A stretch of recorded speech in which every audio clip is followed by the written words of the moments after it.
Properti artinya kita menor uang pada aset berupa tanah atau bangunan, misalnya rumah, apartemen, ruko, kos-kosan, gudang, atau lahan. Tujuannya supaya nilai aset tersebut naik seiring waktu atau bisa menghasilkan uang dari penyewaan. Analoginya seperti beli sawah, meski butuh modal besar, lama-lama hasil panennya bisa balik modal. Emas dan logam mulia. Aset fisik berbentuk logam mulia, nilainya tahan inflasi. Harganya stabil, cocok buat simpanan jangka panjang, tapi kenaikannya lambat, nggak bikin cepat kaya. Analoginya seperti payung saat hujan, emas jadi pelindung saat ekonomi nggak menentu. Barang koleksi, investasi di barang langka, misalnya lukisan, mobil klasik, sneakers. Kalau barang yang dicari kolektor, harganya bisa melejit, tapi masalahnya nggak selalu gampang dijual. Analoginya seperti punya mainan jadul yang jadi incaran kolektor, nilainya bisa ratusan kali lipat. Deposito, menyimpan uang di bank dengan bunga tetap untuk jangka waktu tertentu. Resikonya rendah, aman karena dijamin bank, tapi bunganya sering kalah sama inflasi. Analoginya seperti kayak nitip uang ke teman, super aman tapi imbalannya kecil. Reksadana pasar uang, kumpulan dana investor yang dikelola ke deposito dan obligasi jangka pendek. Modal kecil sudah bisa ikut, liquid dan risikonya rendah. Analoginya kayak iuran arisan yang dikelola ketua arisan biar berkembang. Saham, bukti kepemilikan sebagian perusahaan.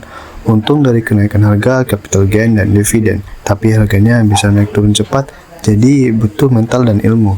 Analoginya kayak punya sepotong kue perusahaan, kalau perusahaannya untung, kita juga kebagian. Obligasi, surat utang yang diterbitkan pemerintah atau perusahaan, kita dapat bunga rutin. Risikonya lebih rendah dari saham, terutama obligasi negara. Analoginya kayak minjemin uang ke teman yang super bisa dipercaya, lalu dia bayar utang tiap bulan. ETF, Exchange Traded Fund, reksadana yang diperdagangkan di bursa seperti saham.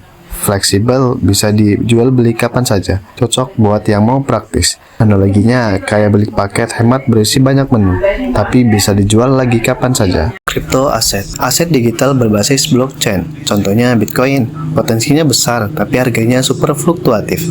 Analoginya kayak naik roller coaster, seru tapi bikin jantung deg-degan. Pay-to-pay lending, menyalurkan pinjaman ke individu atau UMKM lewat platform online. Keuntungan dari bunga pinjaman, resikonya gagal bayar. Analoginya kayak jadi rentenir baik hati, tapi kalau peminjam kabur ya rugi. Crowdfunding, investasi barang untuk proyek tertentu, misalnya properti atau startup. Modal kecil bisa ikut, tapi tetap ada risiko kalau proyek gagal. Analoginya kayak patungan bikin warung, kalau warung rame untung, kalau sepi rugi. Bisnis, membangun atau membeli usaha, risiko gagal tinggi, tapi kalau berhasil untungnya nggak ada batas. Analoginya kayak nanam pohon sendiri, kalau tumbuh besar buahnya bisa buat kamu dan orang lain. Edukasi ilmu, investasi pada skill atau pengetahuan. Ini sering dilupakan, padahal skill bisa meningkatkan penghasilan seumur hidup. Analoginya kayak upgrade senjata di game, makin kuat makin mudah dapat reward.